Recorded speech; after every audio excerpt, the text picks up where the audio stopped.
pişir biz demişdik. Mənşələri nə idi? Kürdü mənşəli. Bəli, ərəb də deyirlər, türk də deyirlər. Türk də deyil. İlk öncə Amma əmirlik Türk yaratmışdılar. Hansı əmirliyi yaratmışdılar? Dəbil əmirliyini. Neçənci ildə? 951-ci ildə. 951-ci ildə. Kim tərəfindən?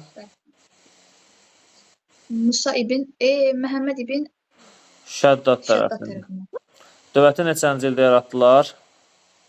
971-ci ildə. Kim yaratdı Şəddadilər dövlətini? Əli Ləşkəri. Bəli, Azərbaycanın hansı hissəsində meydana gəldi? Şimalında. Hansı hadisənin nəticəsində meydana gəldi Şəddadilər dövləti? Salavi dövlətinin zəifləməsi nəticəsində. Zəifləməsinin nəticəsində, bəli.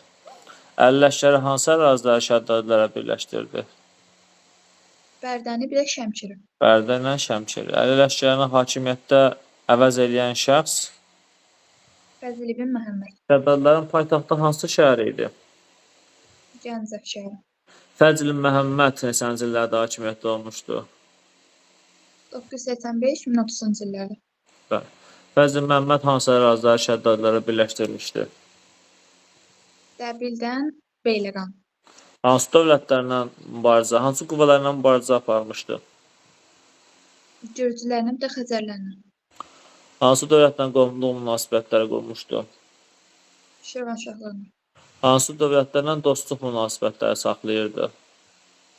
Rəvadilərlə, bir də Tiflis Müsəlman Əmirliyini. Xudafərini nə vaxt inşa elətdirmişdi? Nə üçün inşa elətdirmişdi? 1027-ci ildə hərbi və ticarət məqsədi ilə. Fəzl ibn Məhəmməddən sonra kim gəlir hakimiyyətə? İkinci Ləşkəri. Yoxsa Musa ibn Musa- Fəzl və yaxud da ikinci Bəli. Fəzl. O neçənci illərdə hakimiyyətdə olub? 1030-1034. Musa ibn Fəzlə qarşı qardaşı harda qiyam qaldırmışdı? Elə 1030-cu ildə. Beyləqan. Bu qiyamı Musa necə yatırmışdı? Kimlərin köməyi ilə? Slavyanların. Bəli. Slavyanlardan kömək almış Azərbaycan hökmdarıdır Musa ibn Fəzl. Musadan sonra kim gəlir hakimiyyətə? Əbil Hica. Yox. Musadan sonra Musadan hakimiyyətə sonra ikinci Ləşkəri. ləqəbi nə idi? Aranşah. Hakimiyyət illəri neçənci illər idi? 1034-1049. 1049.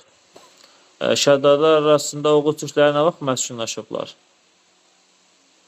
11-ci əsrin 20-ci illərində. O Otuzuncu Rəvvadilərdə. O Rəvvadilərdə 20-ci ildədir, 20-ci illərdədir, 28-də. Şəddadilərdə isə 30-cu illərdə. İl dəqiqliyi yoxdur. Yəni Oğuzların Şəddadilər arasında məskunlaşması həm Musanın dövrünə düşür, həm 2-ci Ləşkərin dövrünə düşür də. Götürmək olar. 2-ci Ləşkəri Oğuzlardan, ümumiyyətlə Şəddadilər Oğuz tayfalarından, Oğuz türklərindən hansı dövlətlərə qarşı, hansı qüvvələrə qarşı istifadə ediblər? Gürcü, Bizans, Erməni. Ermənilərə qarşı, bəli. Bizans erməniləri 2-ci Ləşkəri neçənci ildə məğlub etmişdi? 1037-ci ildə. Hansı şəhərə görə, hansı əraziyə görə? Dəbil ərazisinə görə. Bizans gürcüləri nə vaxt məğlub etmişdi? 1038-ci ildə Tiflisə görə. Tiflisə görə, bəli. 2-ci Ləşkərinin hakimiyyətdə kimi vəz eləyir? Əbiləssar Şavur. O neçənci illərdə hakimiyyətdə olub? 1049. 1667. Ölkəni inkişaf elətdirmək üçün hansı tədbirlər görüb? Ölkə daxilində.